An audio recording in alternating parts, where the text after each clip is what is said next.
What's up, guys? How y'all doing? I have returned for another video, and this is the recap from UH's first road trip of the season, at least the first road game anyway, and it was against the UT Rio Grande Valley Vaqueros. That's what they call them.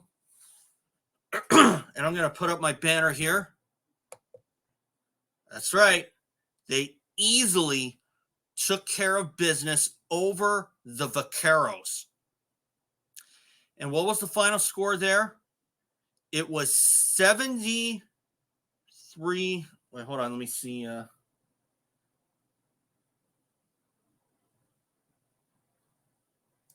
was 76-57. Sorry, guys. I had to look it up a little bit. But, hey, we won it 76-57. We led by 20 at halftime. And although Texas Rio Grande won the second half by just 1 point, it didn't matter.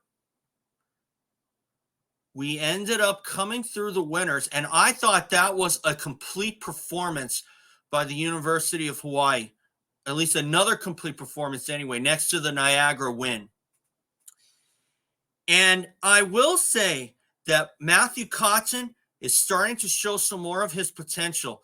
He led all players after the first half with a whopping 19 points. 5 triples he hit. 5 of them. He hit 5. And although he was held to only 4 points in the second half, there were 2 emphatic dunks. And in total, Cotton had 5 triples, as I said. In total, after the first half, UH had made 9 of them. The next closest was Juan Munoz with only 2 made. But in the second half, UH kind of cooled off on the three-point shooting. They only made 2 of them. So in total, they made 11 triples. And 11 triples, and although 11 is not unheard of, that's a good number. That's proof that they got some quality shooters there, whether it's Justin McCoy, Juan Munoz, Noel Coleman, or even Matthue Cotton. So obviously I give them an A grade for the Texas Rio Grande game. I had a feeling that they were going to win that one. I just didn't know by how much. Plus, they had yet to win against the Vaqueros away from the islands, and they pulled that off. So, hey, props to them. Now, for the final game in the Acrisure Invitational in Palm Desert, California. I may have said Palm Springs in the last game. In fact, I know I said Palm Springs. Now it's to be technically right, it's Palm Desert. So, obviously, San Diego, that's going to be a tough one. But we have shown that we can compete with them. I was looking at the history. And although UH is 0-4 against San Diego, they can compete with them. As a matter of fact, I'm going to hit the rewind button a little bit.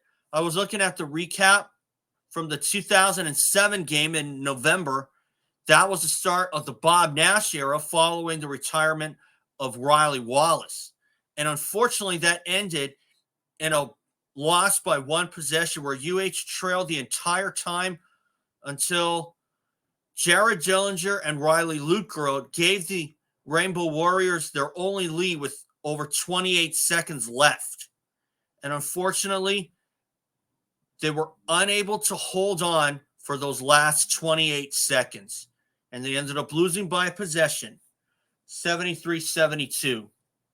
And as I mentioned, that was in 2007. And in the second matchup at San Diego, UH ended up losing that one by a big margin, 81-67. That was an ugly one. And I think that back then, I think that Bob Nash was done a lot of wrong when he was made UH head coach because they waited so long. And that's not what you want to do. And the former athletics director, Herman Frazier, at the time, was later fired because it was rumored that he was going to do the same thing to the football team later in the year.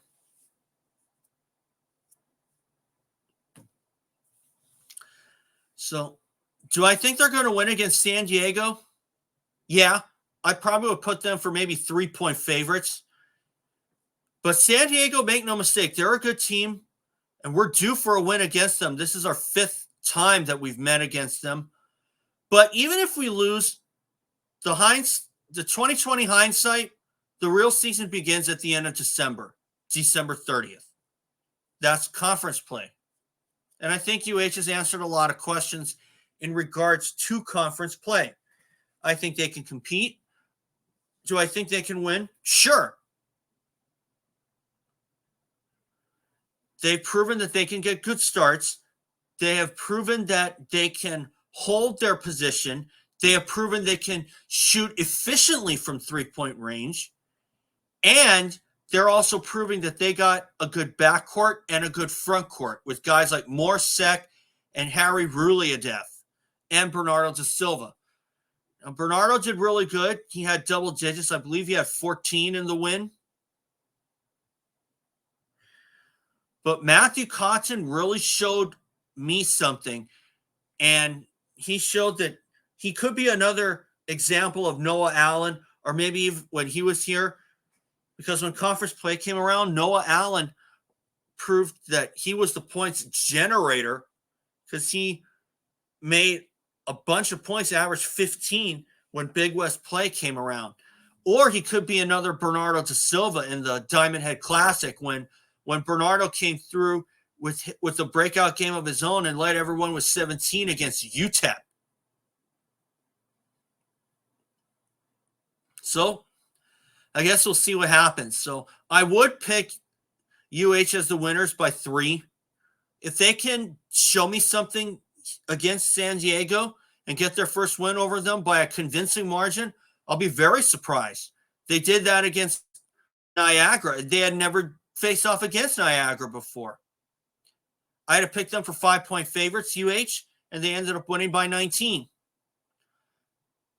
And I picked them but for 7-point favorites against Northern Arizona, and they ended up winning by 9. So we'll see what happens. They play at 5:30 Hawaii time, and then they go to Utah to face off against the University of Utah. Not Utah Tech, where Beon Riley transferred. So anyway, guys, that's all for today. I will see you guys for that recap video of the San Diego game. So for now, thank you all for watching. I'll see you all soon. Malama Pono, everyone.